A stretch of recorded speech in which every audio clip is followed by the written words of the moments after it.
What's up, Rando? Sugarlicious boogaloos. I was pretty sure that's what you mean.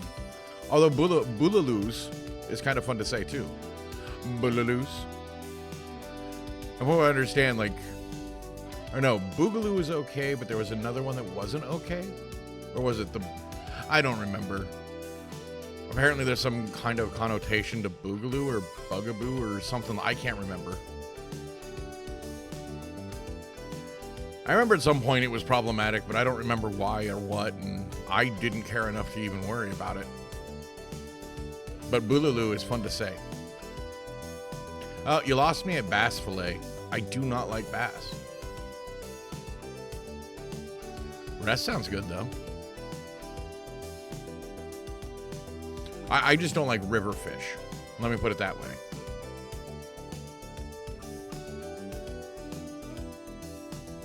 Ah, okay. I knew there was something, but it's not like I care enough. Okay, that's gonna sound bad, but I mean, if I'm gonna be racist, I would rather be ignorant. Like, I'm not intentionally doing it. It's never meant with a, mean heart or anything. Put it that way. I'm not trying to be a jerk. If I accidentally am racist, let me know and I will, or problematic in some way, I will fix it. Because I never mean to be. In fact, I had a long conversation with my mom about that today because, well, I was kind of raised in a racist household and I didn't know it. So I probably will have some problematic things that I don't even know are problematic.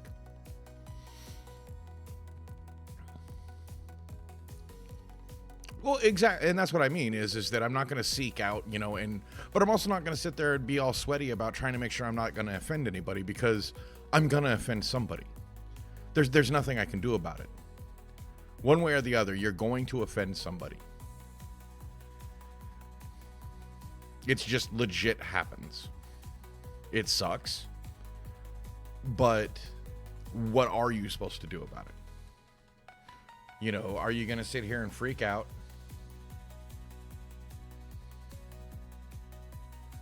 Or are you going to try and do something about it?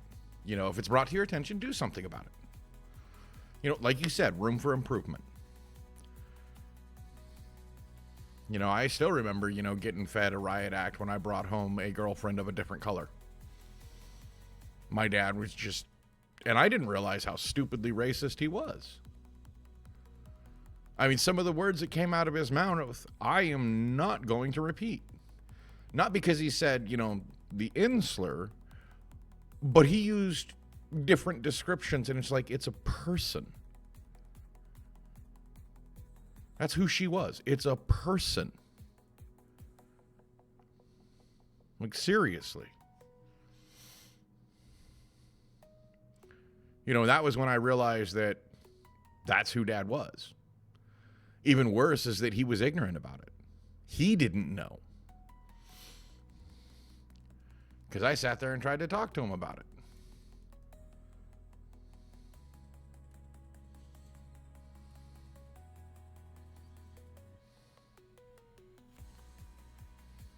Here I am, a high schooler, trying to talk to my dad about it.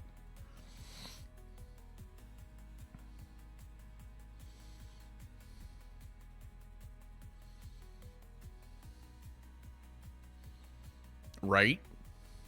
Well, but see, I'm also the other side of it. It's only problematic if you actually take offense. Like, call me a cracker all you want, white bread, Wonder Boy. I don't care. I am so white that for a snack today, I just ate a package of saltine crackers. That's what I wanted.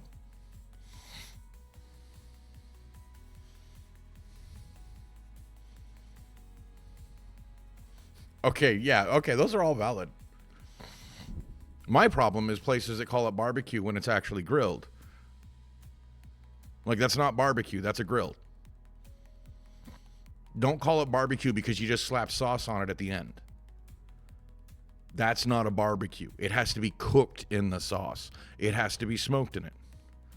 Right? I'm just saying that, I don't care. I have been called redneck, hillbilly. Well, I mean, accurately hillbilly, because that's where my lineage comes from. Is the hills of Idaho. They're a bunch of hillbillies.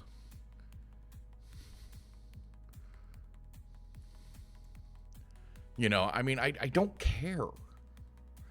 Because if the label fits, it is what I am. If it doesn't fit, you're just speaking nonsense to me. You know, and I think that's something that people of color need to just let go to a certain degree. Well, actually, from what I heard about Cracker is that it actually does come from a documented oppressor. Cracker doesn't mean the saltine. It's the hand that holds the whip, the cracker.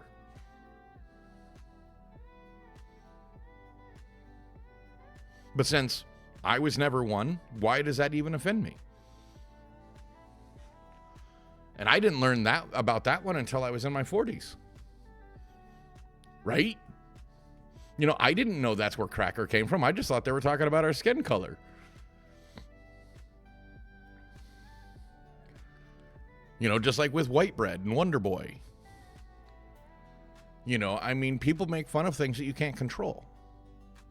To me, that's what's funny, is that it just shows how stupid they are. You know, like, it legitimately makes no sense. Just like calling somebody, you know, a person of color, one of their slurs. You know, which I'm not going to say because I know it offends people, but I think a lot of people need to understand that letting it go is more important than letting that word have power over you.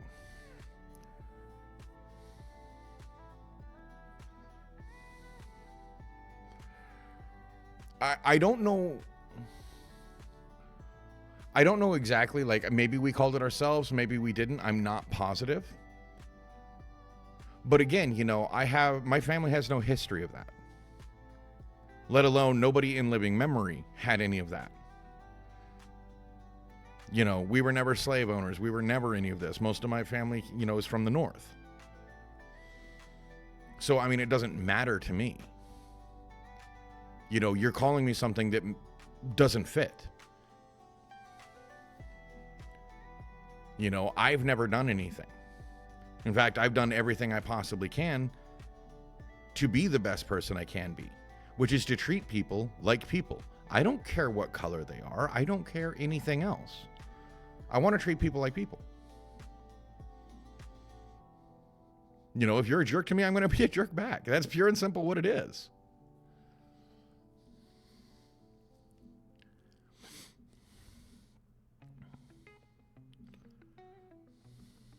Oh, ad break. Well, I know for a fact that way back, almost 300 years now. No, actually, maybe it is 300 years.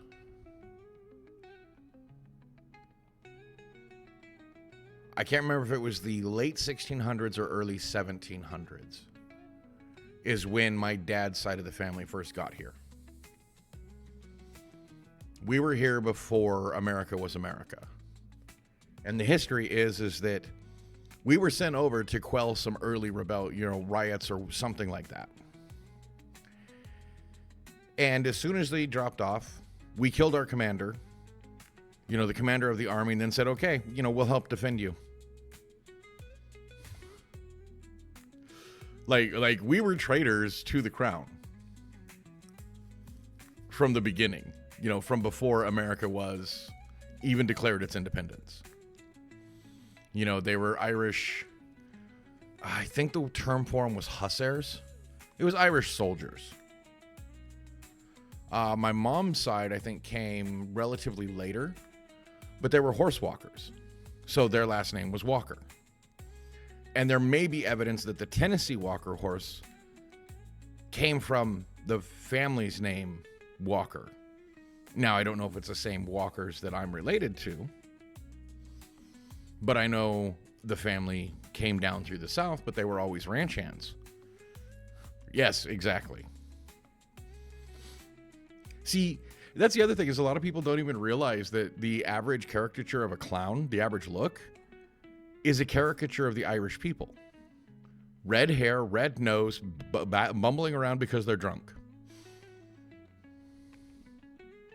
And then the Fire Nation attacked. Exactly. But there is no war on Boston Say.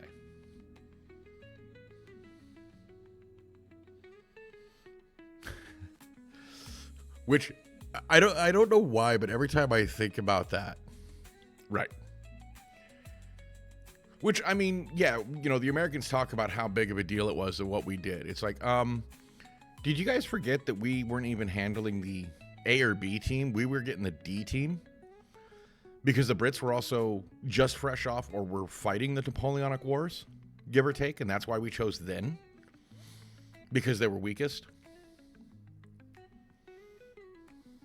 And we were getting the third and fourth royal lineage landholders that were basically squeezing us tight, which is why, you know, they were putting all the taxes on us because they were fighting a war. That's how we knew that we could get away with it. I can't remember if they had just finished or whatnot, but they had been pretty gutted by the Napoleonic Wars, the second wave of them. Which is also why the French gave us a whole bunch of stuff. Because they knew Britain, you know, would have to spread themselves thinner. Or as revenge. I can't remember. I've been told two different stories on it, and I need to actually go back through and remember and relearn my Napoleonic era history. But, I mean, people forget that, you know, way back when, Irish need not apply. Irish were indentured servants, and probably also quite indoctrinated. You know, and the buying yourself out of that slavery was, okay, yeah, so, yeah, that's right. So it was during the same time period. Hello there. How we doing tonight?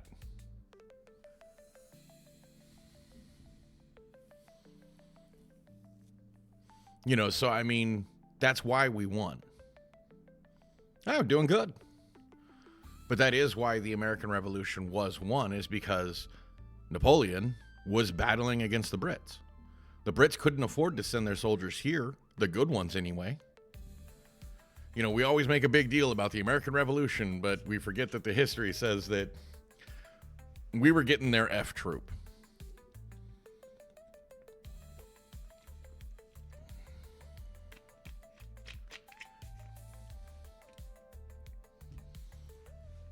So, we earned the win, but it also still took us so much to even fight their not greatest soldiers. So, I don't know, pretty valid. Pretty valid, you know, that we shouldn't hold that up as much as we do.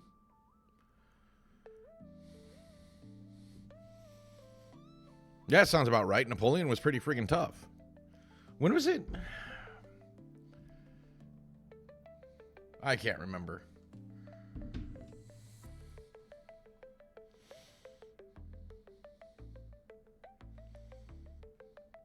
I just know that there was something about that the Brits couldn't even send their best troops to quell us, to stop us. Like I said, I got to brush up.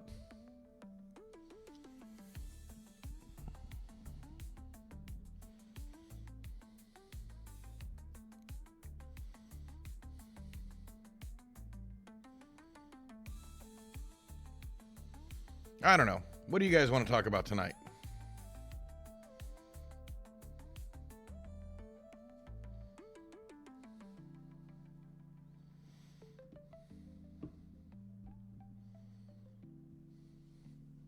I'm doing good.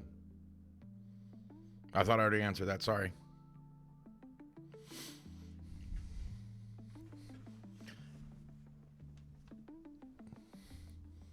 I don't know. It's just there's so much going on right now Like, I can't even understand. Oh, no, that's fine. I can't even understand why there's even talk about giving Ghislaine Maxwell a pardon. That bugs the shit out of me. Pardon my language. But yeah, people are crazy. Like, why is there even conversation around that? Like, to me, that's ridiculous. How can you even contemplate giving her a pardon? Let alone, all the rhetoric around it. It's like, oh, why do they keep changing the story? News media and, the White House. Everybody keeps changing the story, so it's so muddy. How close are we getting about the real? Oh, which one?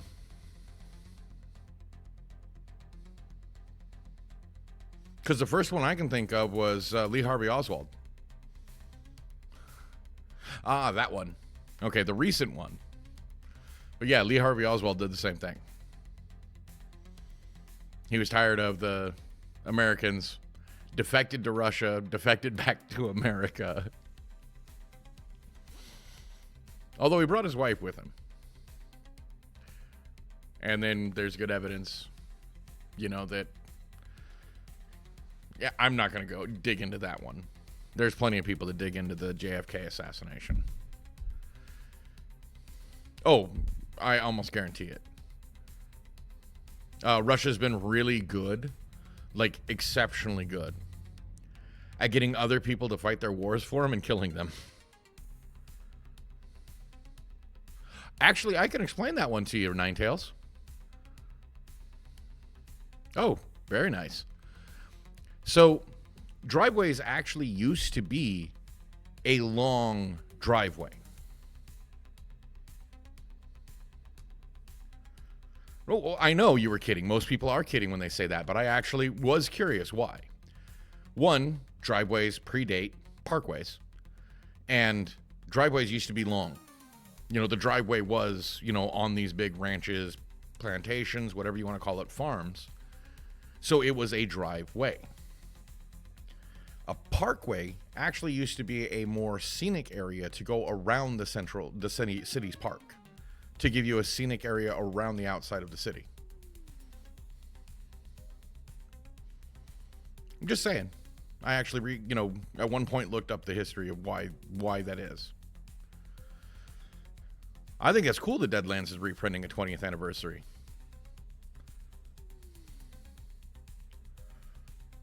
How come I don't know about that? I should be getting those emails.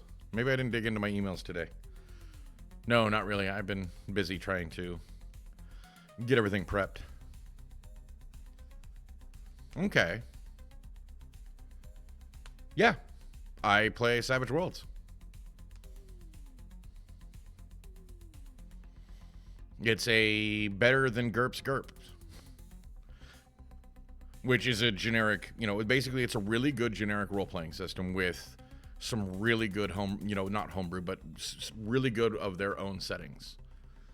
But they've also are doing licensed in their setting of like Rifts. They did Pathfinder, the old Flash Gordon. They've done a lot. So Savage Worlds is basically, you can port anything to it. But yeah, yes, I play tabletop games. I avoid anything Hasbro.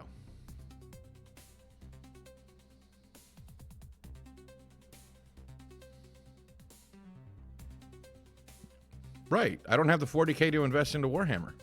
Or else I would have been there a long time ago. Back when I was a kid, the joke is that it's called Warhammer 40K because it costs $40,000 to get into it. And it's only gotten more expensive. I love the lore of Warhammer. The Custodes, the Astartes, the Orcs, the Eldar, the Tau, all of it. The Chaos. Tzeentch, Slaanesh, Khorne, all of it. I love the lore. Not as big a fan of their books other than one author, which is Dan Abnett. Yeah.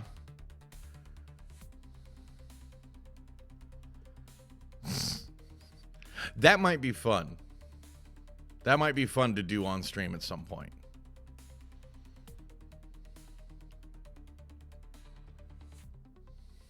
The only problem is it's D&D. But, you know, it's just using the rules. And that's also my problem is that I'm not sure if we could get away with doing it on stream. Because Hasbro and their stupid affiliate rules. I mean, if you notice, a lot of D&D creators are kind of petering out or switching systems. I actually looked into the original concept of this channel was to run, well, not this channel, not Twitch, but when I was first getting the idea of doing this, was actually to run stuff like the games I do on YouTube, like Critical Role. And then I realized all of the headaches that go along with it. Because people want to see it. That's obvious. People want to see other people play games, play tabletops. I mean, it's why I won't touch Daggerheart. Right. No, I know. No, I know that.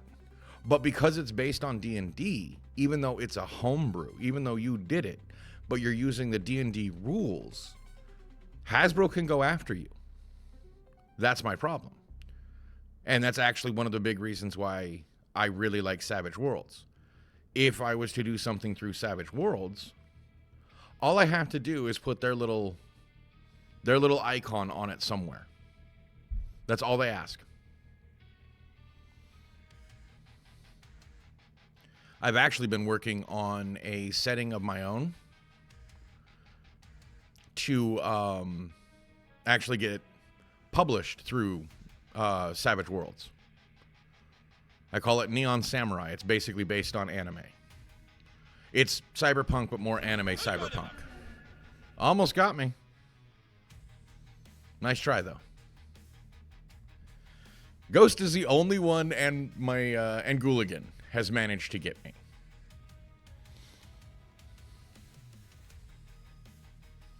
People try.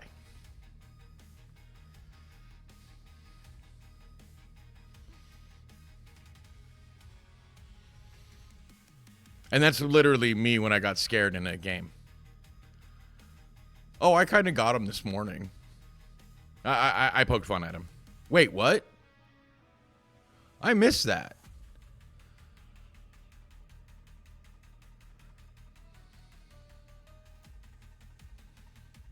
Man. I mean, I know these guys are getting old, and of course they're going to start dropping off. But I mean... Well, okay, Malcolm Jamal Warner was kind of a surprise.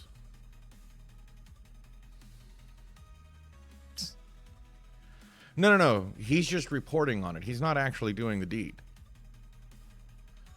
But, you know, Malcolm Jamal Warner from the old Cosby Show, The Oldest Kid, in case people didn't know, he did a lot behind the scenes after that.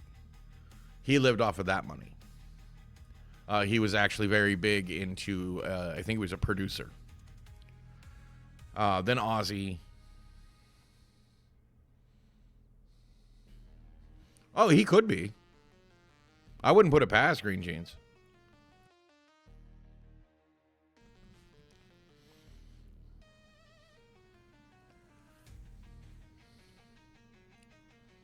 I don't know.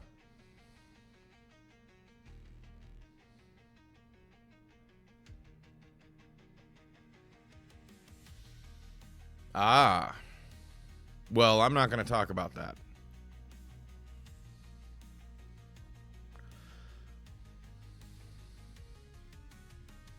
Only people 52 and older. Okay. So what are we going to call them? The new 52? Like DC Comics tried to do and then decided to go back to the old way? See, that's one of the problems is DC can't fix their comics. They keep power creeping so fast that they just have to reset everything. Nah, Willie Nelson's probably going to live another 10 years, 15 years. I mean, yeah, Redheaded Stranger, he's old, but he's been kicking it longer than you'd believe.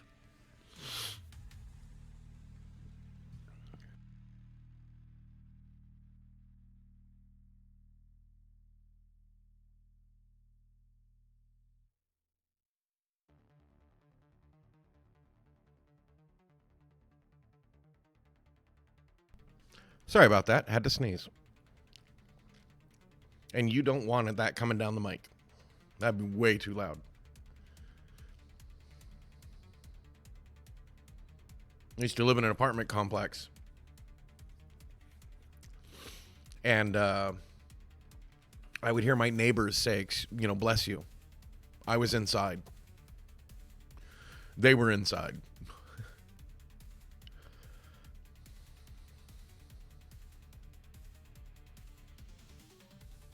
Ah, okay. And again, Green Jeans, I keep telling you, don't put this stuff out there. That shows premeditation. How's progress? I've been doing some shape up. I finally found what I had originally written up as a 12 to 13 part series of a story I was writing. And so I'm currently trying to shape that up into a better setting scenario. What?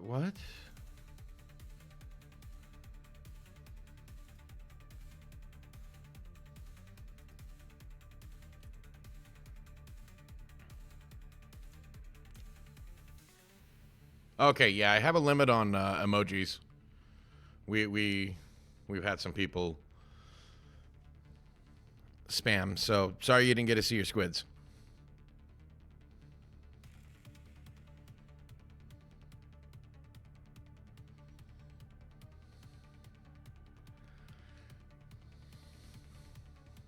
I can't remember the limit that was set, though. Sorry about that. Hello there. Just letting you know. There is a limit to how many you can send at once. Right.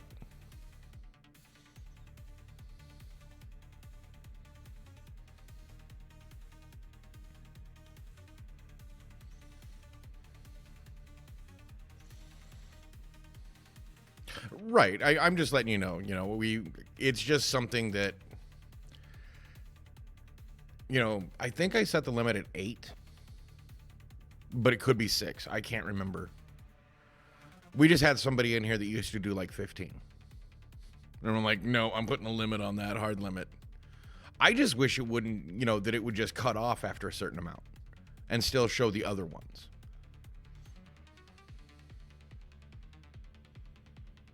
PH.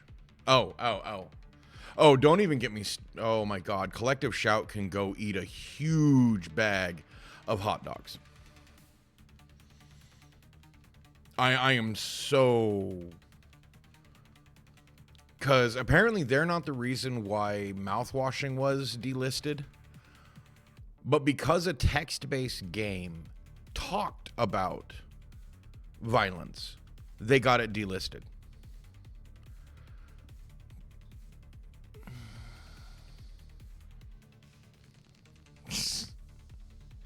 I'm just saying that, yeah, Collective Shout is the reason why all of the adult games are going to be going away from Steam. And they've already did a targeted nuke on itch.io.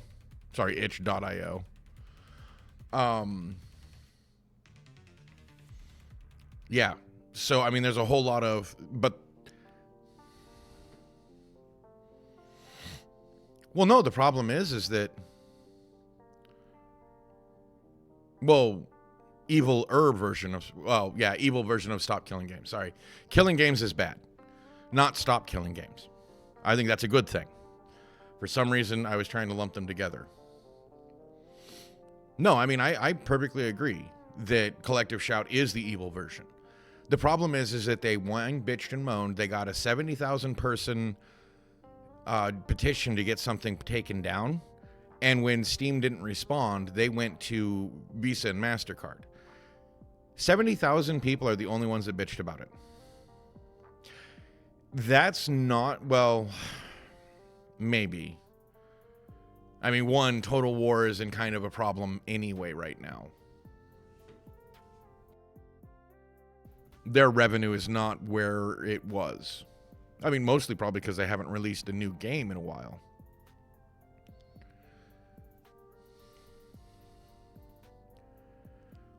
I don't know, I'm not going to sit here and advocate for the, rape and incest games. Nobody needs those. I don't care who you are. Nobody needs those. Same with Lolly. I don't care how old she is supposed to be or he's supposed to be, however old they are supposed to be. It's how they look. And that's the problem. Yes, that's you judging somebody on appearance, but it's art. That's different than judging a physical person on their appearance. It is intended to portray sweet innocence with, that somebody that is very old. So, that's my thing.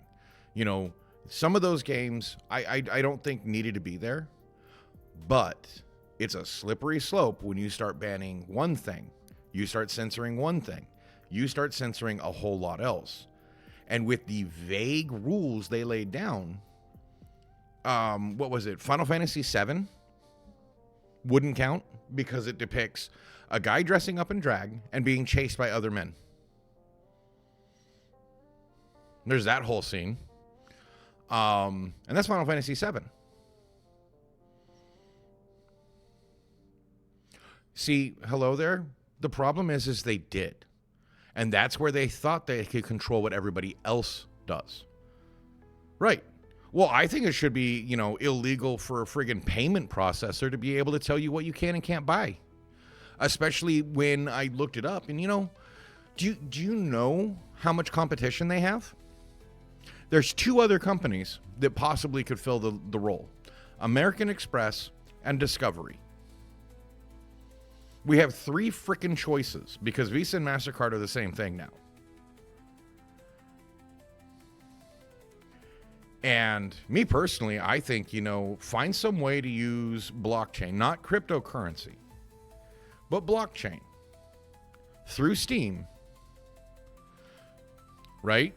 Well, I think we can. I think through blockchain we could. Using the public ledger just like everybody does with cryptocurrency, only this would be a cryptographic payment directly to Steam. From your bank account to their bank account, not using the traditional processors. And I think this is why they allow cryptocurrency to become a joke. Is so that people don't think of using it like this, or if somebody does try to use it like this, they won't trust it.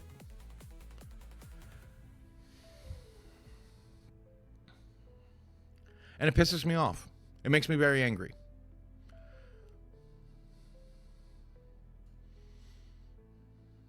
Like, violently angry. That, well, not violently. I shouldn't say that. I'm not actually calling for violence against them. But I really think we need to find some way to counter their influence. To talk to the payment processors and start bitching up a storm about what they're doing.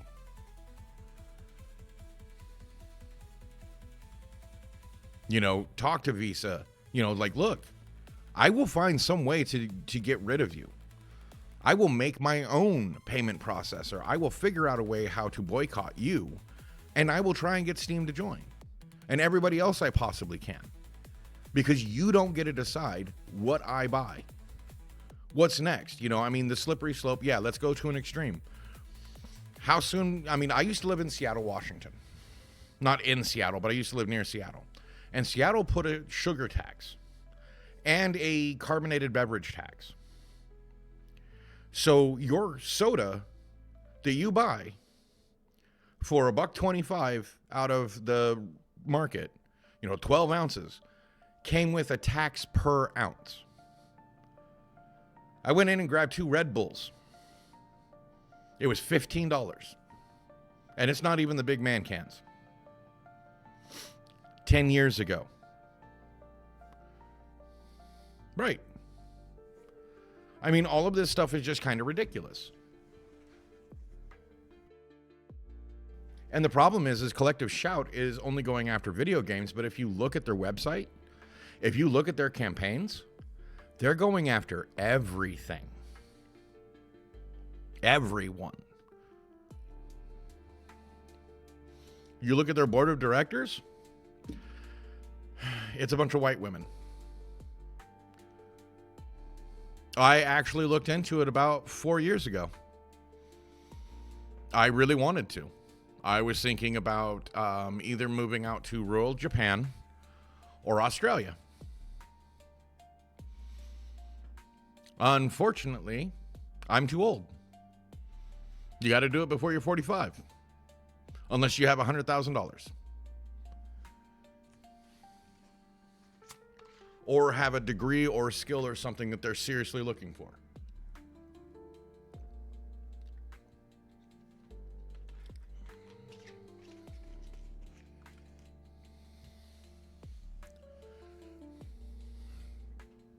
And mostly I was looking at Australia because my kids really wanted to go to Australia.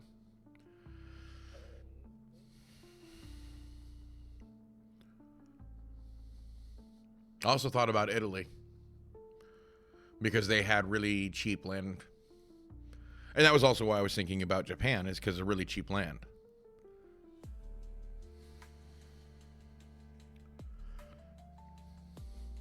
I mean, really cheap. Oh, I'd love to visit Europe. I think Europe would be fun. I mean, what I've seen of Europe was pretty cool. I didn't get to see much of it.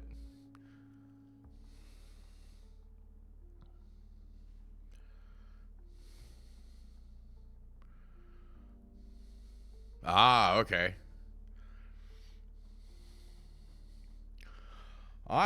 Man, dude, it's been a long time since I looked. Like, I'll need to brush up on my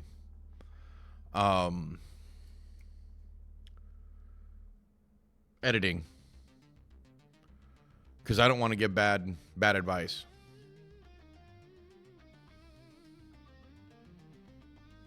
No thanks. I really don't want to go to Russia because it's colder than here. I grew up in Montana. I've been in cold. I don't like the super cold that much. Otherwise, I think their architecture is great.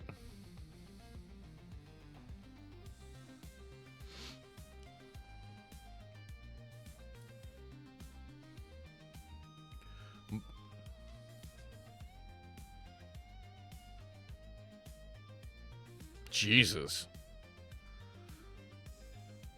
Yeah, like I was saying earlier. Oh, hey, it's dropped down to 87.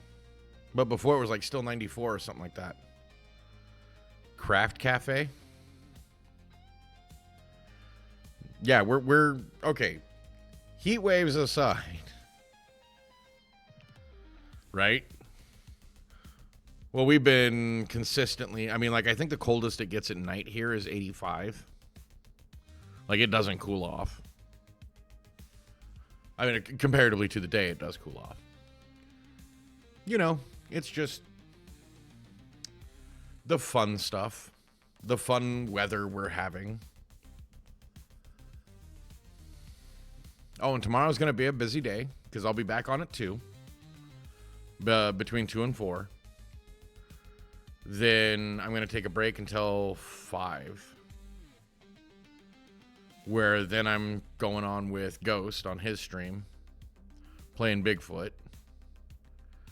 And then I will be back on at 9, my time, after that. Not that I'm going anywhere right now. I'm just saying, yes, Bigfoot. We're going to be hunting Bigfoot in that crappy Bigfoot game that's basically been abandoned by the owner of the game or the developer. From what I read, but it makes for some great, funny, goofy moments. You know, like the last time when Ghost and Raven played together, Raven picked up Ghost's body and rammed himself in a tree and switched weapons, so merged Ghost's body with him. Right? Leave Bigfoot alone. I mean, I grew up in the Cascades. Or the Rockies, Cascades. You know, between the Pacific Northwest. The home of Bigfoot. And so there are odd things. Like, you will hear the forest go disturbingly quiet.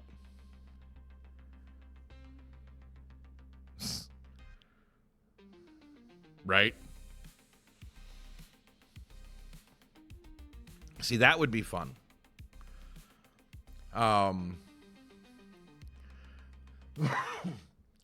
But I mean, personally, I don't know one way or the other about Bigfoot because in the research I did, the biggest issue isn't the bodies. Like, when was the last time somebody said they found a bear corpse?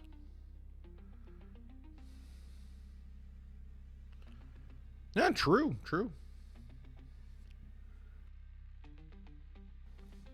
But, you know, I mean, that when that was pointed out to me, it's like, when was the last time, you know, you randomly ran across a bear carcass in the woods? You know, valid. Bear traps and knives.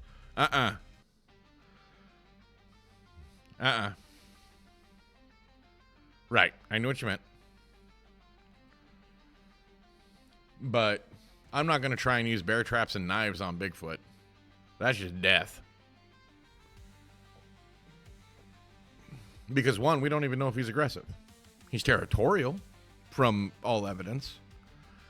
But the biggest thing is what does he eat?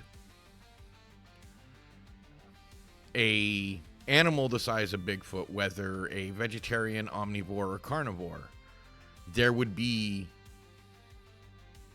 predation. Well, okay, hello there. In that case, it depends on the kind of Bigfoot. Are we talking about the spiritual Bigfoot? Are we talking about the alien Bigfoot? Are we talking about just a undiscovered great ape? And, you know, or are we talking Jack Link's Bigfoot?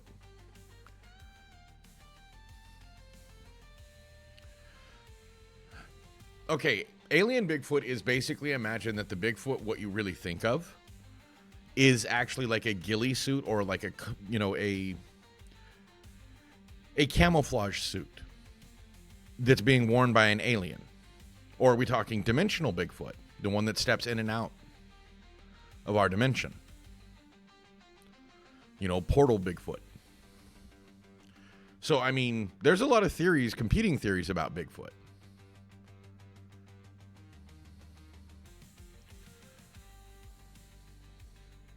Hey, I told you, I've done research in this stuff. You know,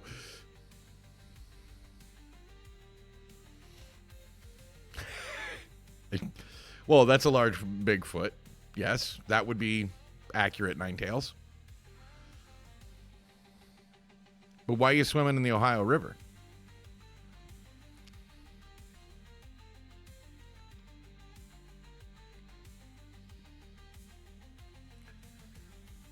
Yeah, alien Bigfoot is actually kind of interesting because there's been a lot of evidence that where people have sightings of Bigfoot, you find that there's also a lot of UFO sightings.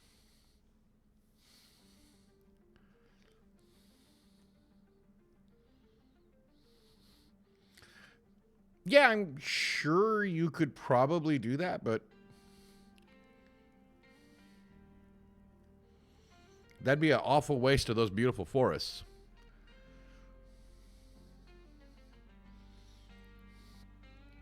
Plus, who knows how many species.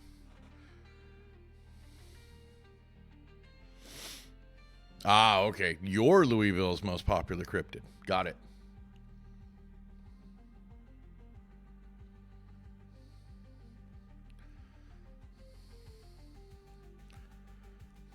You know, Himalayan Yeti on drugs?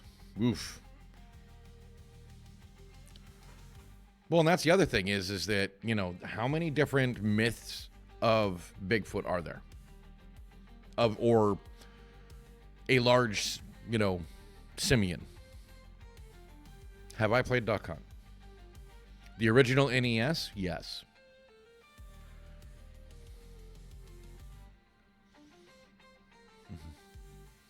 Long time ago.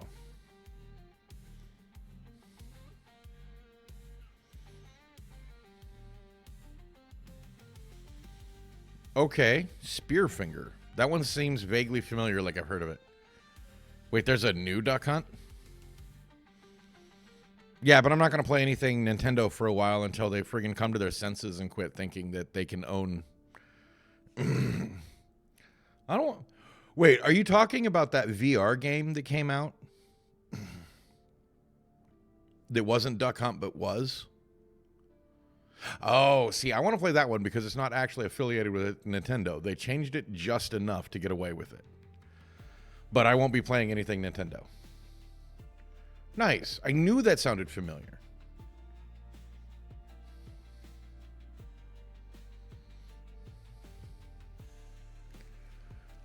Oh. It's getting hot.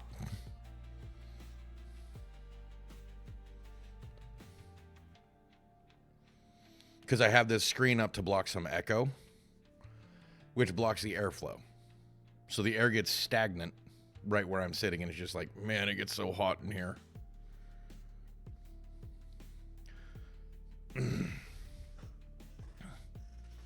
How do you know I'm not already, sitting here in the buff, Ninetales?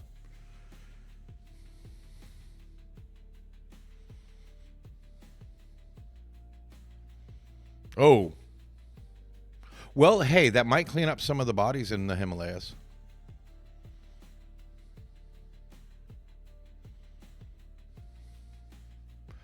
I like how gossip just kind of bounces in, makes a few comments, then bounces way back out.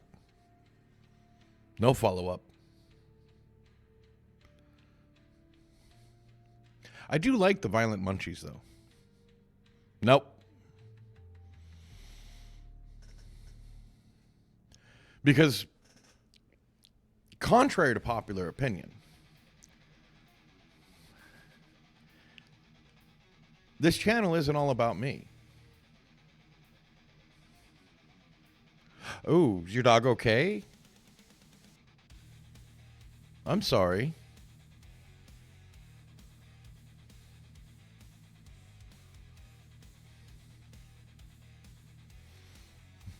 Although I could do that. Yeah, actually put a body cam on so you guys can't see me, but anything I'm seeing. That would be funny.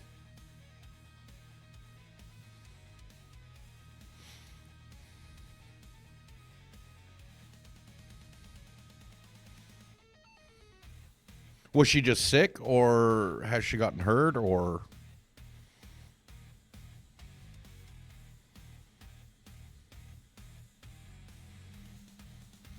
Because I've had nights where, back when I still had a dog, he'd get sick. So, yeah, you have to stay up with him.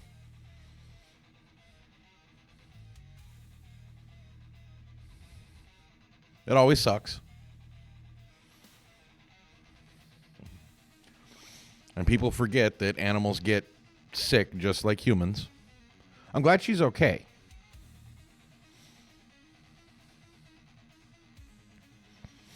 I remember one time Struff got into something he probably... I don't even know what he ate, when, where, what. Man, that was bad. Had to keep towels all around, have him lay down on towels and be near so you could change him out because he couldn't control himself. Which, I don't blame him.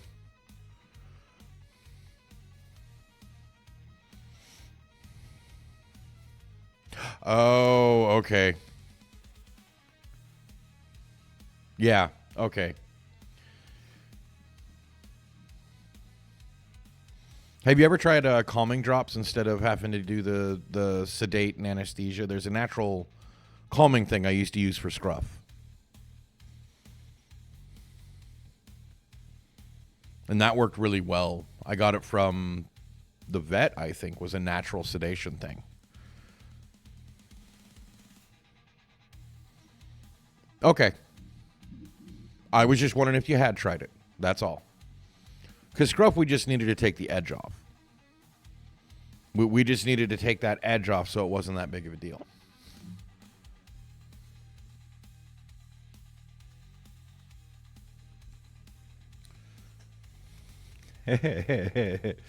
Hey. They did what they needed to do. Sometimes, anesthesia, it's tough. It's really tough to get it balanced out. I'm sure they weren't being irresponsible, but, people process anesthesia and stuff like that very differently, even though they try to make it sound like, oh, everybody's the same. Like, I'm absolutely terrified of being put on anesthetic. I am very susceptible. Like, I take a Tylenol, regular Tylenol. One, I sleep for 6 hours.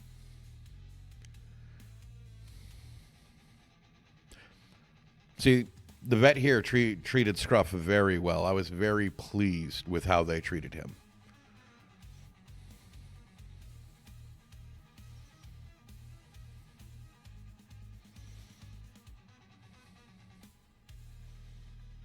Oh yeah, that was even cooler is that they put a portion of what we had to pay to have him put down towards a scholarship for the local veterinary college in his name. I thought that was like one of the coolest things. And the college sent me a letter saying that's what was done because they didn't tell me. Our vet didn't tell us that that's what they were going to do with a portion of the money. So I thought that was really cool. An honorarium.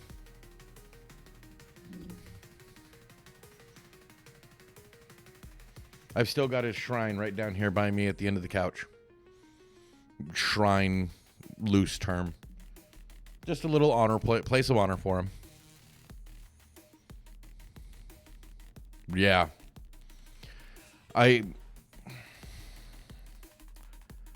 Sometimes I don't understand why people get to becoming a vet or even a doctor because they don't seem to have any real compassion or understanding of what they're doing.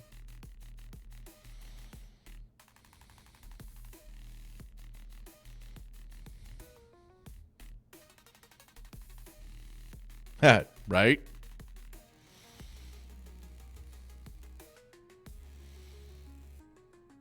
Yeah, well, our kitty Ash is still kicking. She's still happy. She still likes to play. And she's a year older than Scruff was.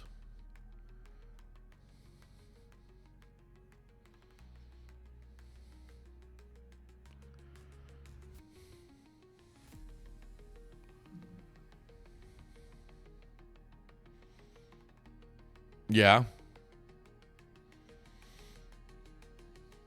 Well, me personally, anybody that abuses their power, whether it's a vet, a police officer, a boss at work, a parent.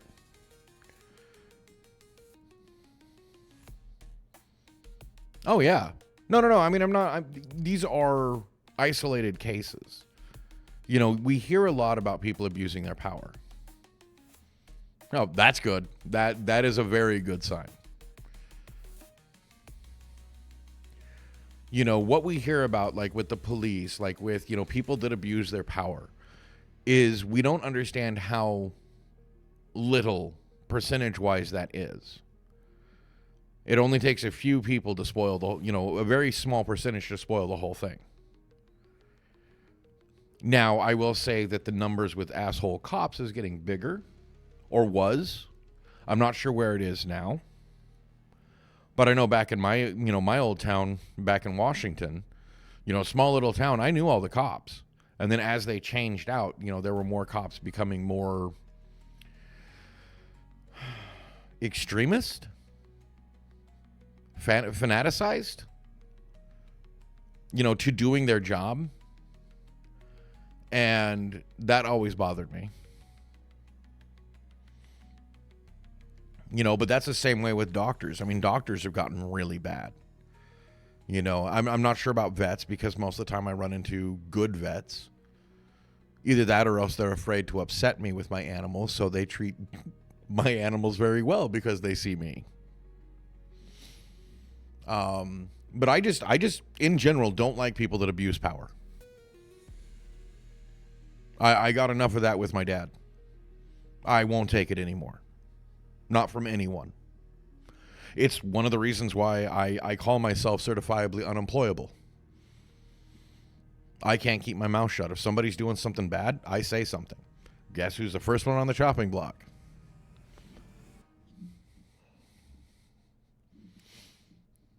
I don't know how many times that was.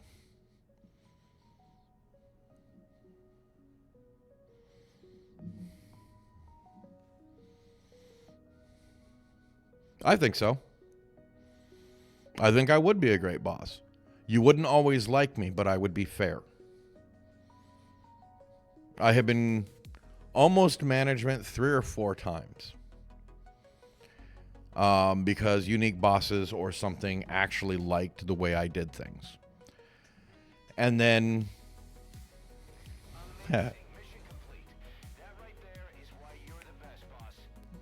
Thank you. But invariably I screwed it up somehow. Like, I worked for a 1-hour photo. The boss literally told me she was grooming me to take over her job. You know, I was going to be the next in line to be the manager. You know, and that tells you how long ago this was. It was a 1-hour photo.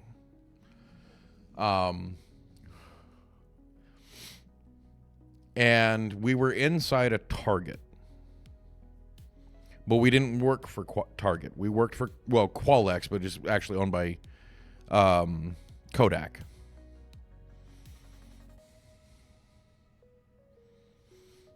Oh my God. Give me a second and I will explain a teacher's story at some point, you know, next.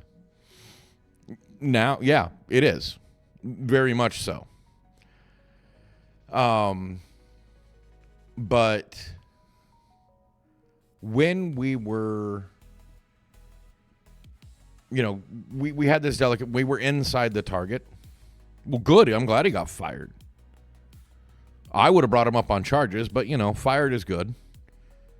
When we were in Target, the store manager hated the fact that we didn't work under her.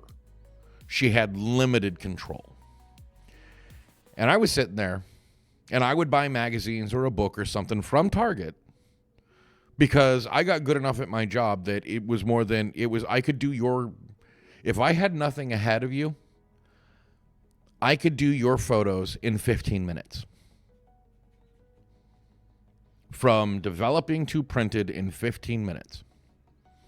So I got really good at what I was doing. And I was just sitting there waiting, and a couple of customers came up. They were using this little scanner printer thing that we had out front.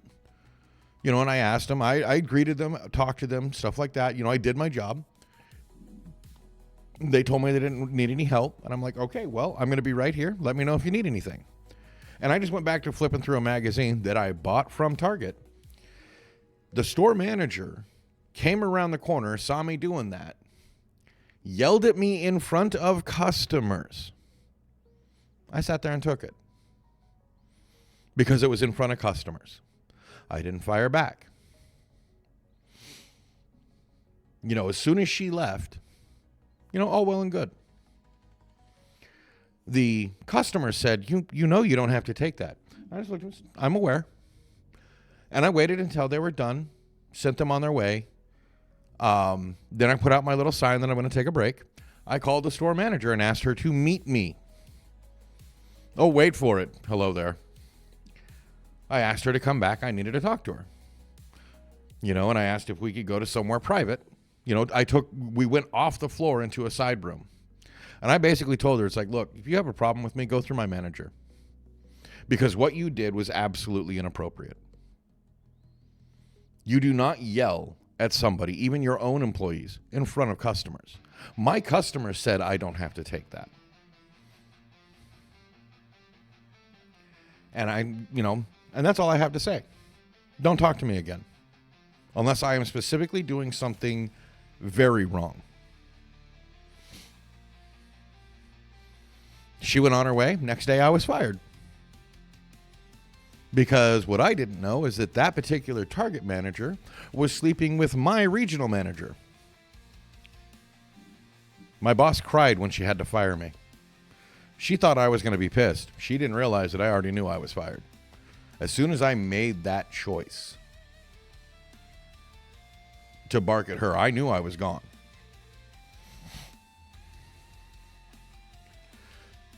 See, as big of a guy as I am, as much as I know about, physical defense, self-defense, you're not supposed to. But see, here's the difference is that they didn't work for the same company.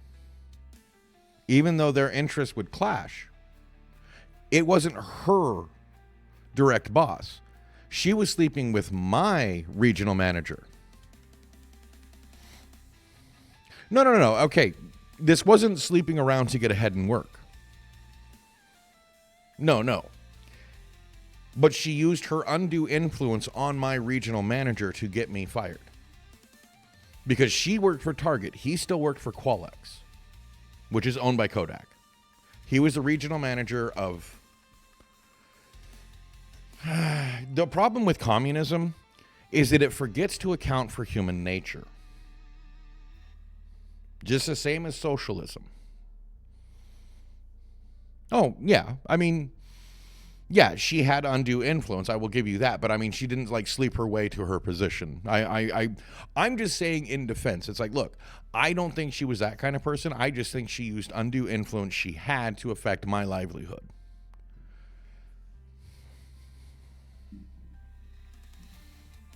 Yeah, what was even worse is I was in the middle of buying a house. Still bought the house.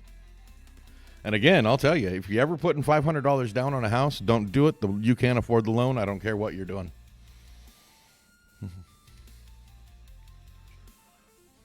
But it wasn't wrongful termination.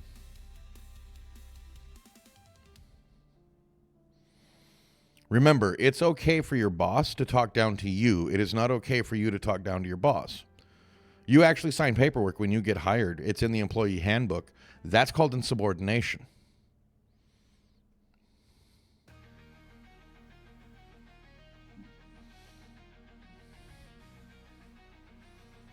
And besides, I liked my boss enough that I wasn't going to make waves, nor speed up the process of them terminating the contract they had with Qualex in Target.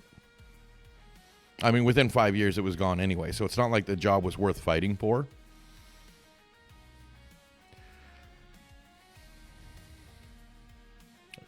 As much as I wanted to be the manager, but I wanted to be the manager of that, you know, even if it was just for the 5 years, just for the resume it would have given me. I did love the job, by the way. I loved that job. I was so good at that job, I barely had to work.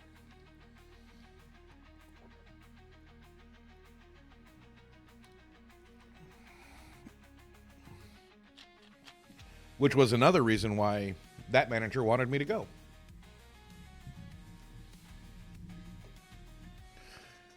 Because every time I didn't really have anything to do, I tried asking, you know, because I was over by electronics, I tried asking people, hey, you know, is there anything I can do to help you guys? You know, I tried to face stuff, tried to, you know, pull things forward. Right. You know, I tried to be a team player even though I wasn't on their team. I tried to make it work.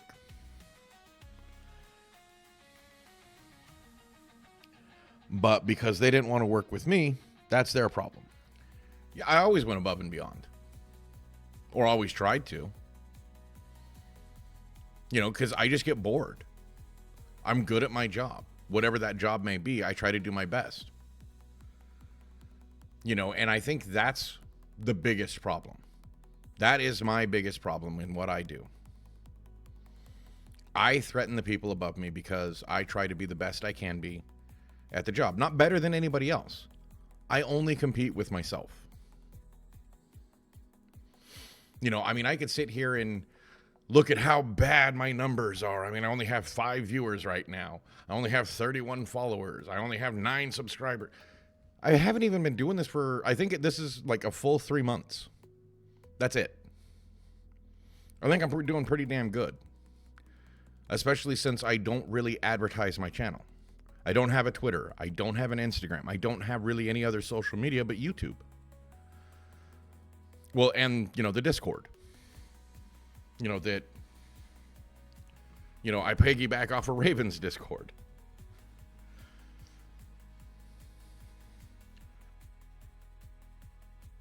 And I think it's the fact that we make people look, the bosses look bad. Because they keep outsourcing their work. I mean, it used to be the bosses had to do the hiring and firing, middle management. You know, they had a whole bunch of paperwork to do. Well, then they outsourced it to the assistant manager. Well, now they're bored. They want something to do. They have to validate their job. So they walk around looking for trouble. Well, you know what they say, when you're looking for something, you generally find it.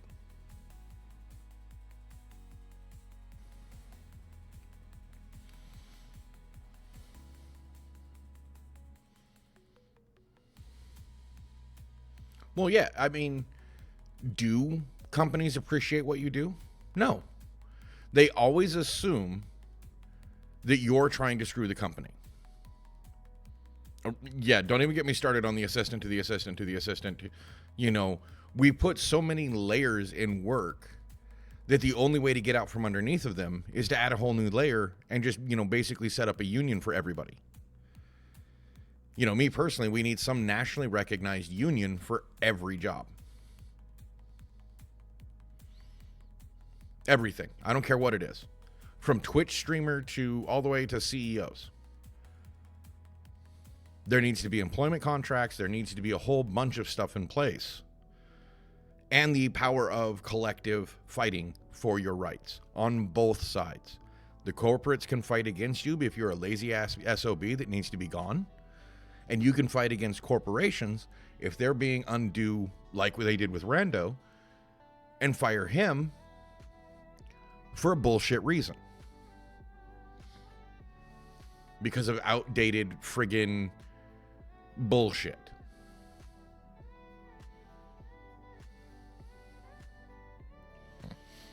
And we put so many, the problem is that the middle is where all the money is. A lot of people don't realize this, but Amazon, what do they make?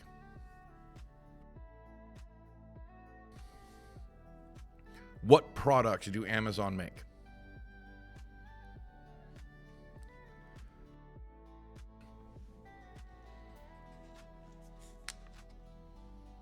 That's right. Nothing. They don't make anything. They slap their name, Amazon Basics, on basically cheap knockoffs of popular products.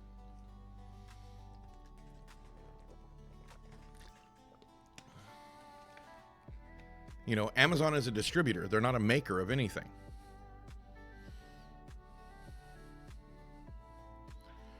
Which maybe I shouldn't be talking like that because, who owns the company I'm currently... No, I couldn't.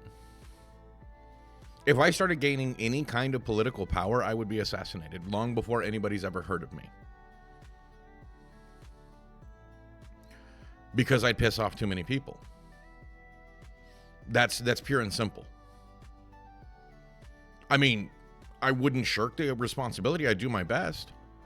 I do the best I could to try and make this world better, which is exactly why I wouldn't last long. I wouldn't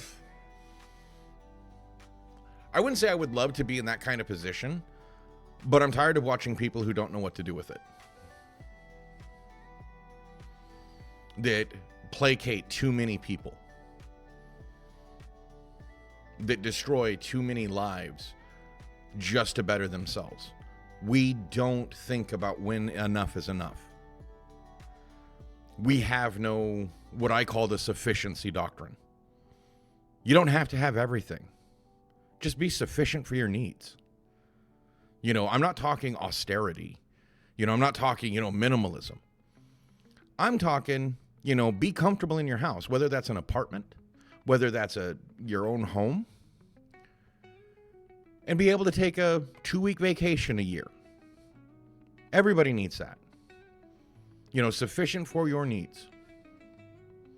Food, sleep, security. Everybody should have that kind of security. Pure and simple. That should be a guaranteed human right. Instead, we got the pursuit of it. You are guaranteed that you will always pursue it. That's all it is. That's what you're guaranteed. That is the American dream, is the pursuit of happiness. There's no guarantee that you'll ever have it. In fact, what they do is that if you do get something that would make you happy, they ensure that you want to pursue more. Think about how many millionaires YouTube has made. And how many of them crash and burn because they want more, more, more, more.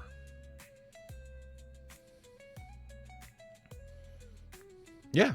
And what's the point? Why do you need more? You're literally, I mean, if you put millions of dollars away in a bank, you're not only wasting that money on you because you're not using it, it's a waste to you, but you're also making sure nobody else can use it. Oh, sure, if you want to talk about fractional reserves in banks, there's, yes, it's technically in circulation, but not really. But the fact is that you're actually contributing to inflation because you're allowing for those fractional reserves. You're actually making your money worth less than it was than when you put it in. Yeah. I mean, I could name off, I don't know how many people. Some are in the process right now.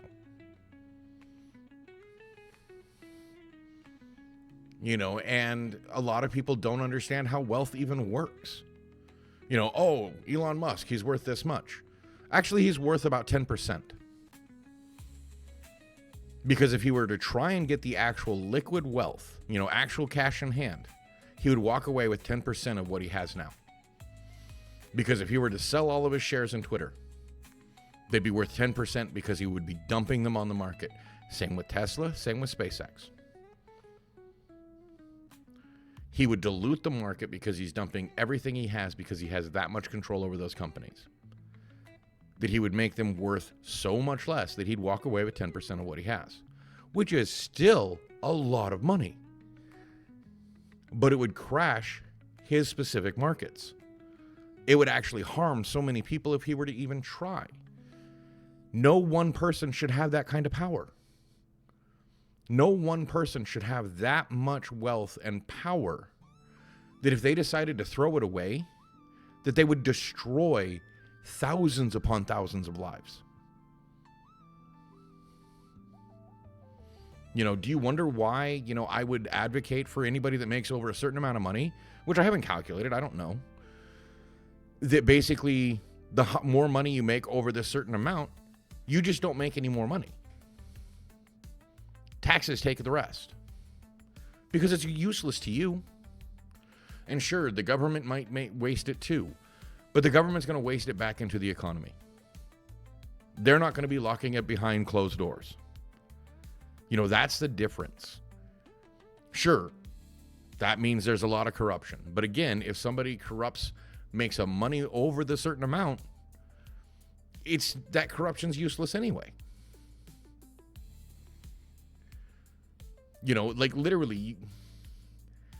But like I've said before, the biggest thing is changing what we value.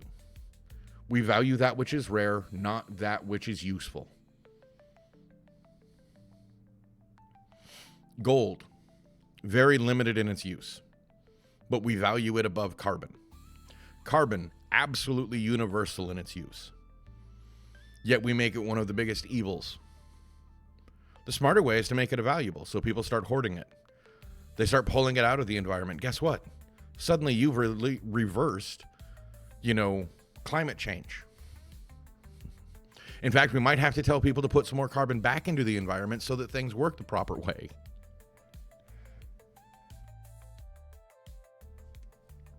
You never win by telling somebody they're doing bad. Because I've had a lot of time to think, man. I'm 45. On Friday, I'll be 46. I have had so many jobs. I have done so many things because I've just never been afraid to do it.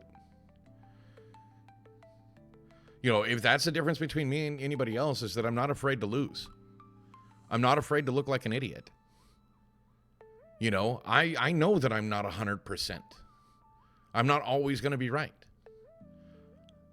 I might be making mistakes right now.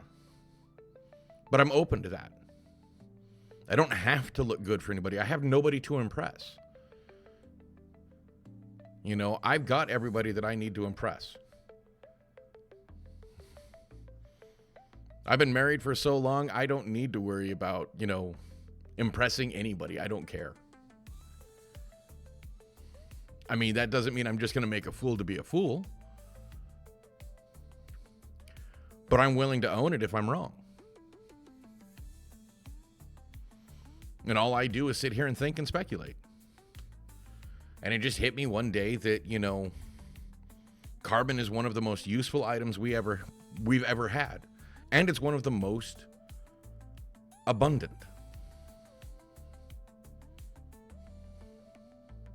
Because I'm not. But I know that I'm not.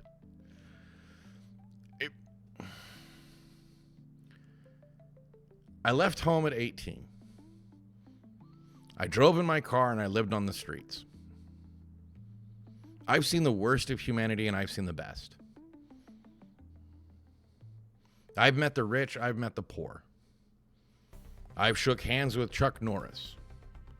I met Arnold Schwarzenegger when I was lost at 12 years old and he was vacationing in Lake Tahoe.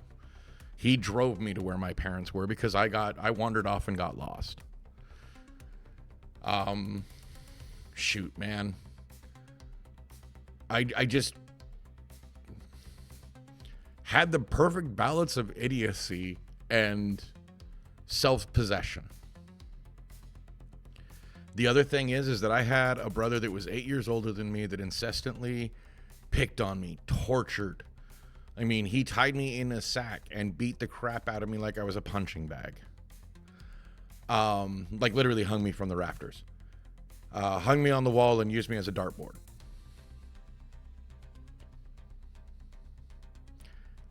I know how much pain I can take. Yeah, you go to sleep. You have a good night, XO, and I'll see you tomorrow. And you don't have to apologize. You're tired? Go to bed. You know, I've done a lot of things, but I've also thought about those things. You know what's funny? Compared to other kids my age, my brother was actually pretty nice. I got bullied worse in school. 4 and 5 guys beating the crap out of me because I was different. Because I was fat and tall. At 12 years old, I was 200 pounds. And 5'8". I was as tall as the teachers. But then I stalled out. And it wasn't until I was 16 that I shot up to 6'1". And then I slowly creeped up to 6'4" by the end of high school.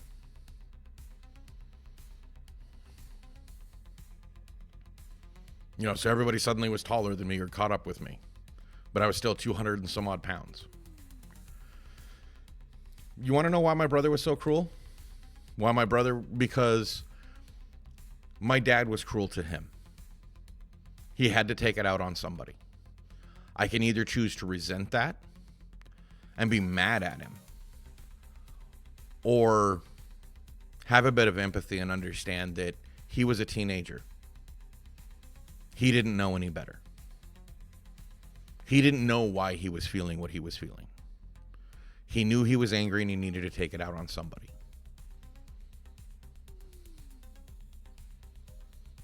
You know, we've since apologized. We've taken, you know, we've had our talk about it. I mean, I knew one of my friend's brothers used to, you know, tie him to the front of his motorcycle and go driving through the trees, whipping him with limbs just because he could. You know, my brother wasn't that bad compared to the others. And I think that's what a lot of people forget, is that we can look at our own lives and say how bad it was, but we forget to look around and say, oh, well, maybe mine wasn't that bad. It doesn't negate your issues, but it puts perspective on them. And we have to understand that, you know, just because you're different and you get bullied, you can either take it as a personal attack, or you can understand that people don't understand what they're doing. Whether it's racism, whether it's the rich versus poor, whether it's just somebody has a bigger banana than yours. And I'm not meaning in euphemism, rando. You know, somebody has a little bit more than you have. We can take it personal, and be upset and angry at what they have. But all that does is breed resentment in ourselves. And there's only two ways out of that. We either start hating ourselves because we can't be good enough to have more than what we think we have, or that we don't have what we think we are owed, which leads to entitlement. Or we can understand that circumstances just aren't in our control, nor were they in theirs. Most of the rich people got things given to them. They didn't even understand it. I mean, and I'm including even YouTubers. Early YouTubers were just fucking around and finding out. And the ones that people resonated with were the ones that stuck around. The ones that people happened to find. Same with Twitch streamers. There's no secret to the algorithm. There's no way to win. Anybody that cheated their way, you're watching them burn out now. Because they can't maintain that mask.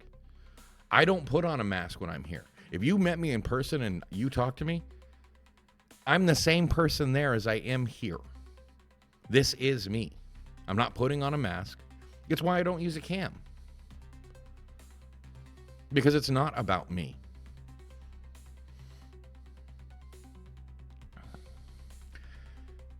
That comes with time. Being confident in what you know and being willing to learn what you don't. That's how you get strong. And the fact is that some people have different strengths. My strength is to talk to people. How do you know? You didn't have to go through it. You never know what you're capable of until it's put on you. I wouldn't have thought, I mean, if you told 12-year-old me what I'd have to go through in the next 10 years, I probably wouldn't have done it. It would have seemed like so much. But in hindsight, I look at this and I go, wait, I went through all of that? And some of it was in relatively short time.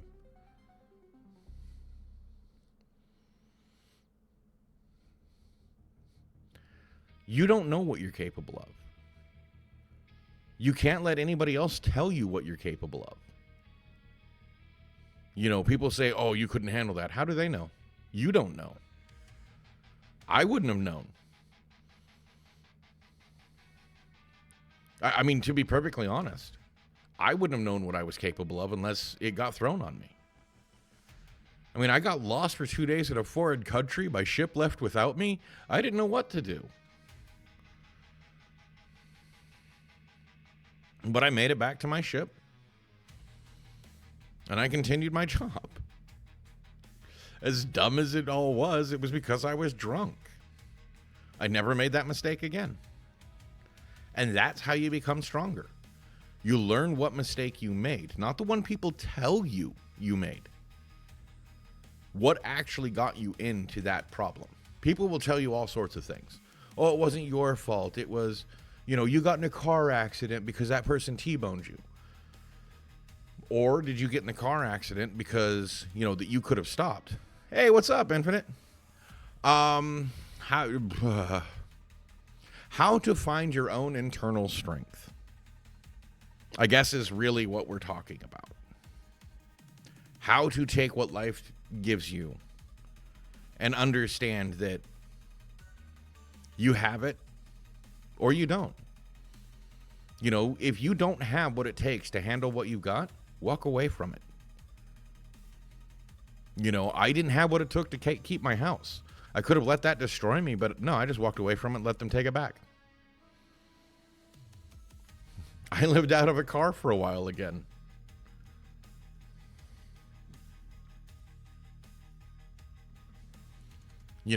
People make it sound like it's so hard, but it's really not that hard. It's uncomfortable. It's humbling. People will call you a loser because circumstances were out of your control. Who cares what they think? You know what it took to put you there. You learn what mistakes you made. Don't let other people tell you what mistakes you made. Now, you can ask their advice, but it's ultimately up to you to decide what to do with that advice. Either they're right and you take it and you move on, or they're wrong, and you move on. Because it's not their life. Does that make sense? I hope I'm making sense. I'm going to hydrate.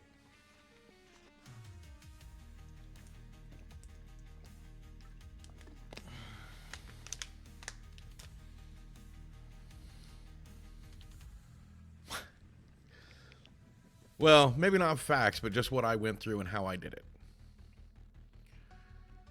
You know, I mean, we always misconstrue something simply said as being easy.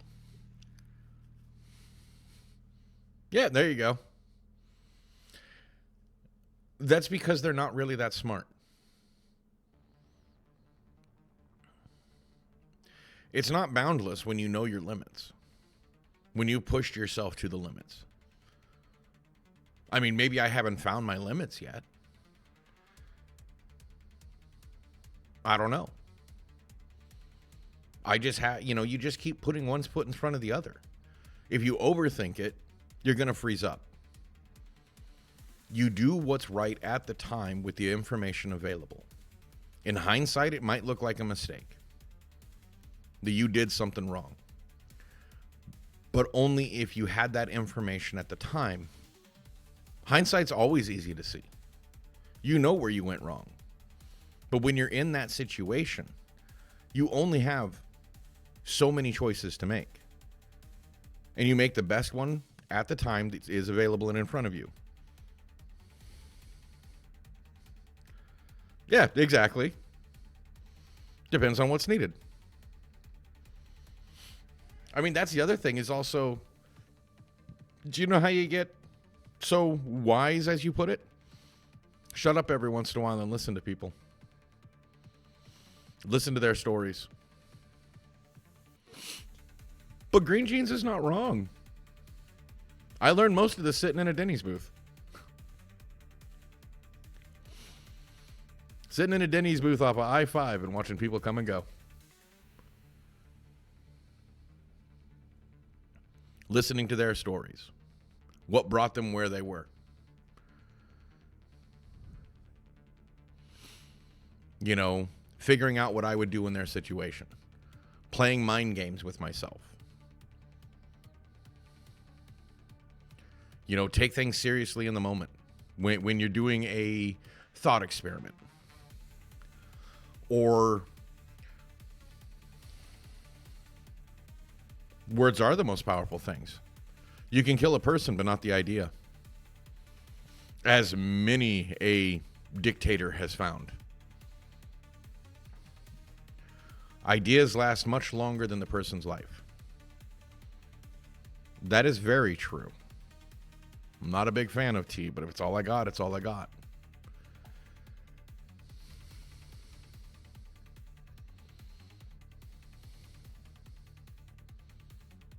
Yes. They can be. But they also can be a certificate of deposit.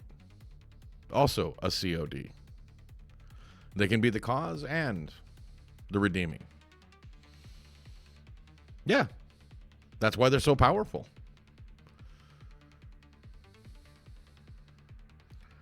But words are also the most important thing. And pay attention to who's talking. Pay attention to where they got their information.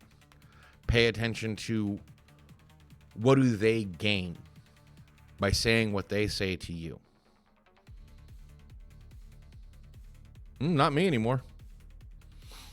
I don't think any of them. Because if I remember right, hello there is East Coast.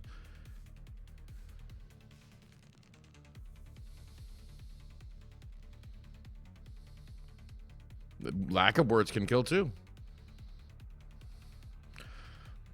That was one of the biggest things, was learning to vet my sources. Yeah, Central. That's true. Not understanding what's being asked of you. Or understanding what's being asked of you and saying no anyway. You know, I mean, these all I'm sort of.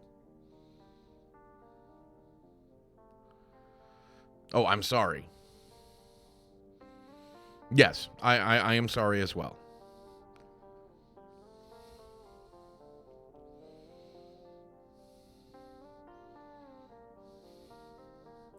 It's just, I think a lot of people don't understand.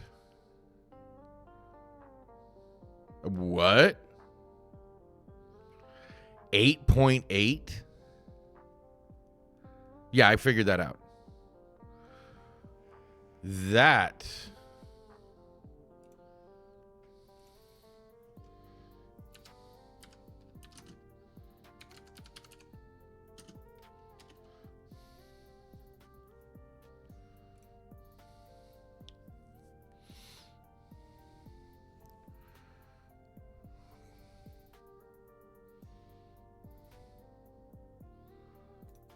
Where is it that tsunami supposed to hit? I don't care about California. There's more to friggin' California than...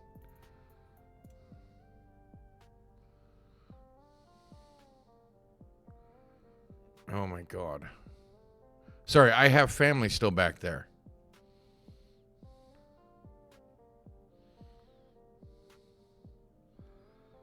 Oh, it hit Kamchatka.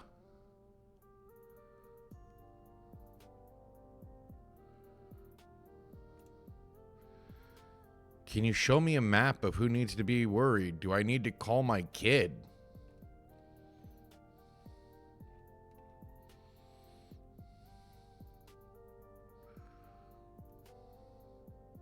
Sorry, I do actually have family over there, so it's like I want to find out.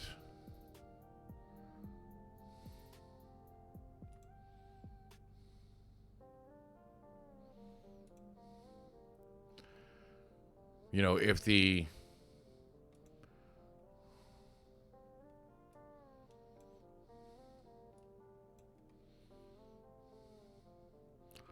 Yeah, I don't think I have to worry.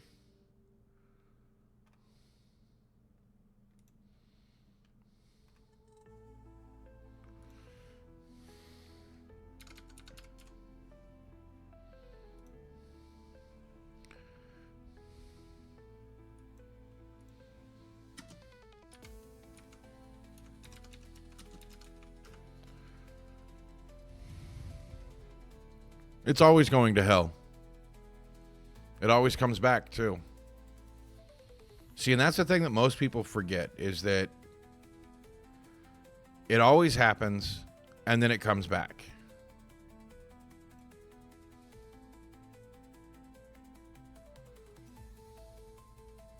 Okay, it's mostly going to hit Southern California.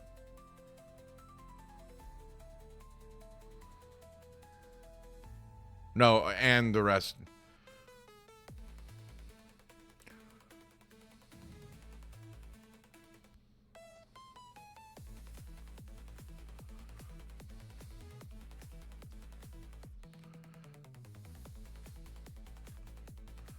I really wish they did better at just showing people maps.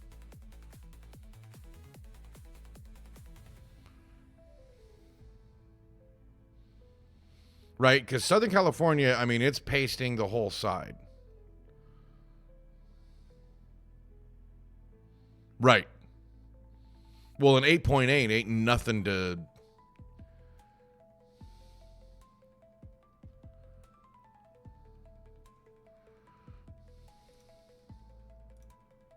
Fine.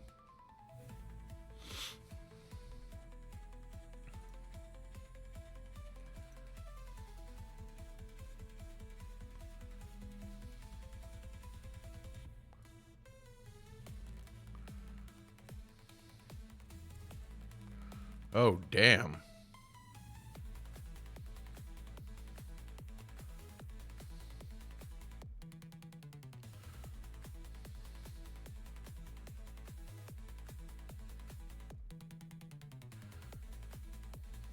Okay. Unless they're right on the coast, it shouldn't be too bad.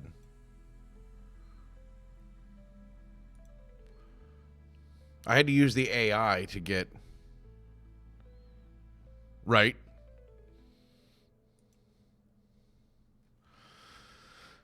Probably pretty big if it's an 8.8.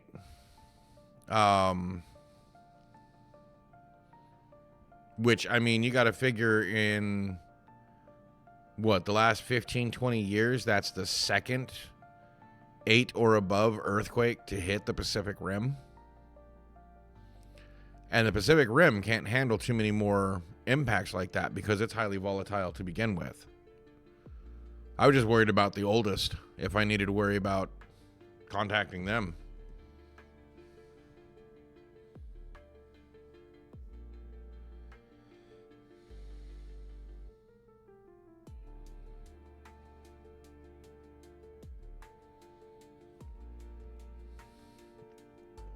As far as I could see in the news, no.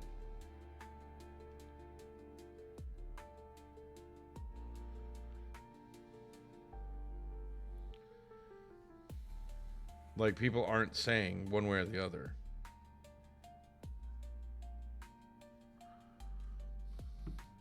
I don't know. It's really interesting to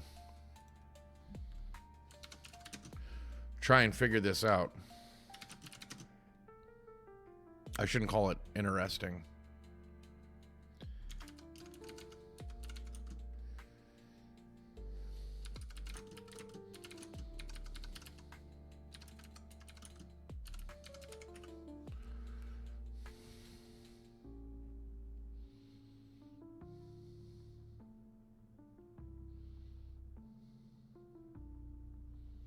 Wait, there was a friggin' 7.7 in Myanmar in March? Hey, D-Muffin, what's up? Right? Yeah.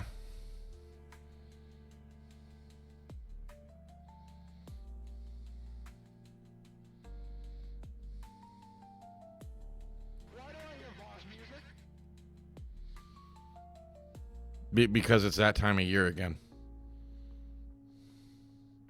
Kamchatka. Off of Russia, so Pacific Coast.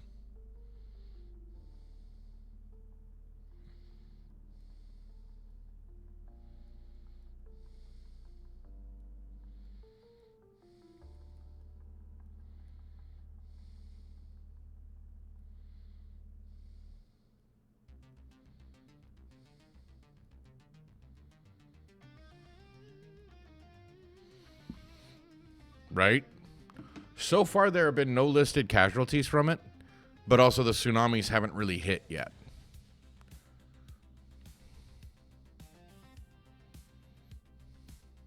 From what I'm seeing so far.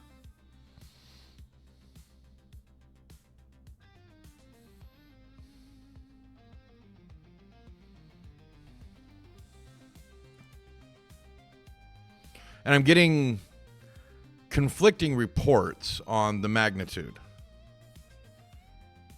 Right?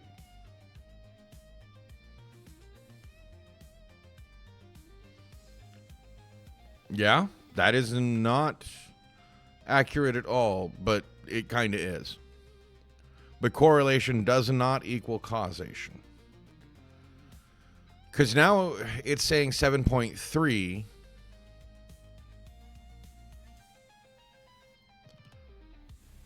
What? Okay, so there was a 8.8 in Kamchatka. That is true. But I'm also getting news of a 7.3 just south of Sandpoint, Alaska. Was there two, or did they misrepresent?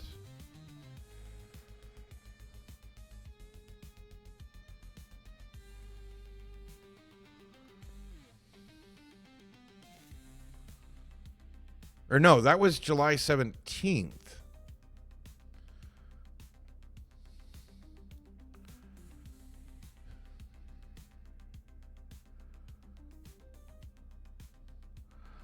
Wow, this is real. So, July 17th, there was an earthquake in Sandpoint, Alaska. And that was July 17th, 2025, 7.3. And now there's an 8 or higher off of Russia's peninsula. Kamchatka.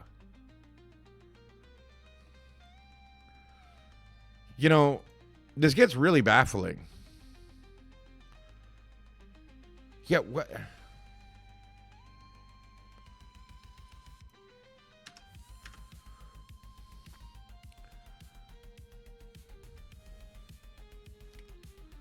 I mean, yeah, now it's saying tsunami evacuations after 8.8 earthquake, 8.7. I'm getting all sorts of different information here.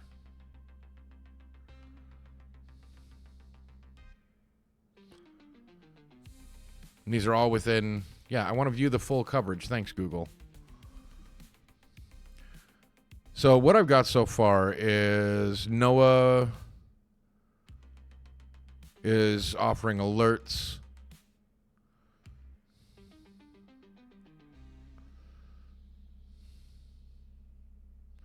Far Eastern Kamchatka Peninsula. Yeah, it is. I'm sorry. I'm like trying to get it more accurate. Yeah.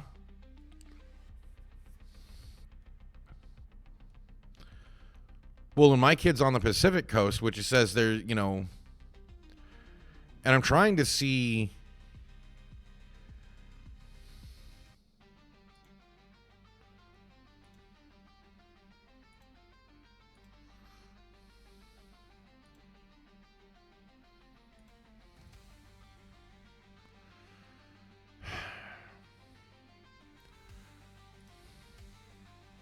Like, can I get any more information? Okay, it was a shallow quake, 12 miles. Yeah, there's a lot of coast.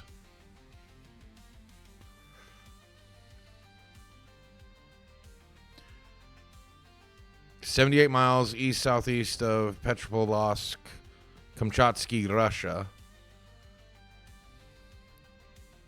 Shallow at about 12 miles. Tsunami warning in place for Hawaii and along Alaskans remote Aleutian Islands.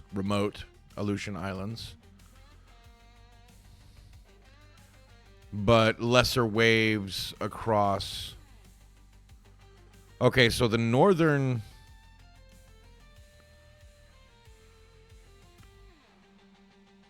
Like the Canadian, Alaskan, they're not going to see too much. It's a watch.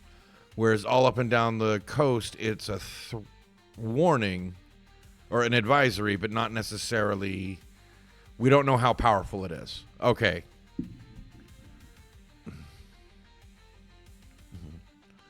Green beans.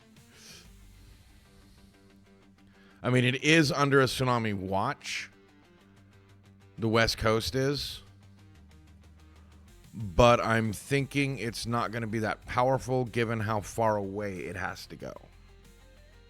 Or has to be. Hawaii might actually be more in danger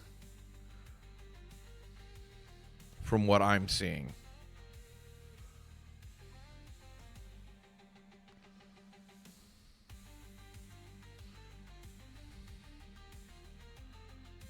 Sorry, I'm just trying to actually assess the information.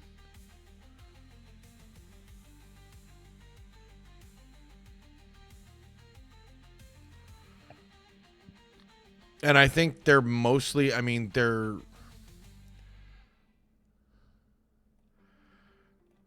Oh my God. All I'm getting from the news is, what is a tsunami? It's like, really, people? I think it's more important to actually try and find where, what to watch for, how far they think it's going to go. Right. Alaska up the big arm that sticks out into the water. Up that, but then it weakens as it goes towards the big inlet, circle, the half circle, according to this map.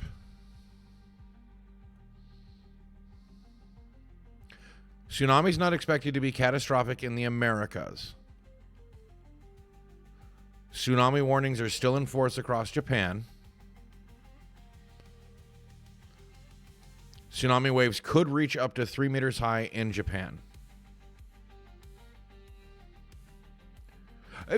True, but I think what's more important, rather than telling people there might be tsunamis, is just tell them, hey, there might be a big wave that can go pretty far in. Here's the danger zone map. They don't need to know what a tsunami is to be told there's a danger, get away from these areas if you're in these areas. You can tell them all about a tsunami after the fact. See, this is why I think the way we disseminate information is dumb. I don't need to know what a tsunami is. What I do need to know in a situation like this is, am I in danger? That's more important than telling me, giving me a definition of what a freaking tsunami is. In my personal opinion. And I totally understand people are landlocked, they don't really have to worry about it. I totally agree with you that some people might have to be told after the fact. But if I'm sitting here wasting precious time learning about what a tsunami is, rather than looking at a map going, hey, I live inside that red zone, maybe I should leave. That's what I mean. Right. Instead, I'm sitting here looking at this. Okay, Crescent City, California, which is high north, is expected to hit 6-foot waves. Tsunami waves in Hawaii are predicted to be 3 to 10 feet. Santa Barbara, 1 to 2 feet. But in Japan, that's in 2011. So we're not looking at large waves. Yes, I know that a tsunami is not technically a wave. It's the temporary rising of sea levels. Thank you.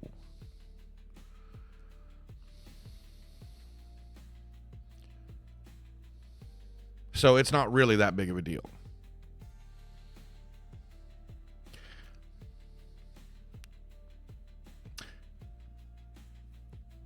Not really.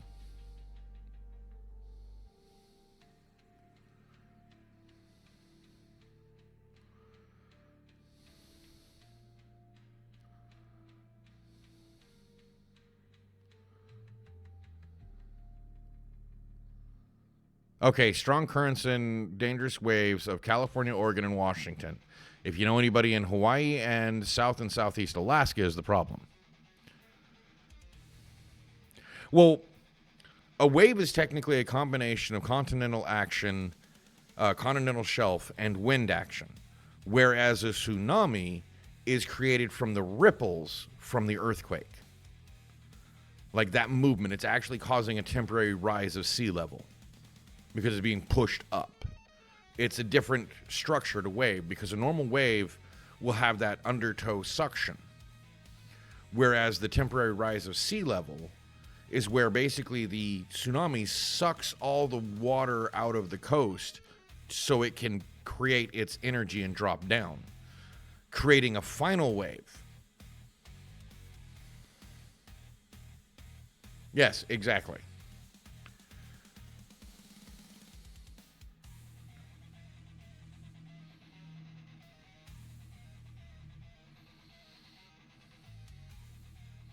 Yeah, see, we're not going to have good information over for the next 3 hours because we really don't know the dynamics of tsunamis yet because they don't act like a wave. It depends on how much the shelf underneath moved, how much energy was imparted into the water at that time.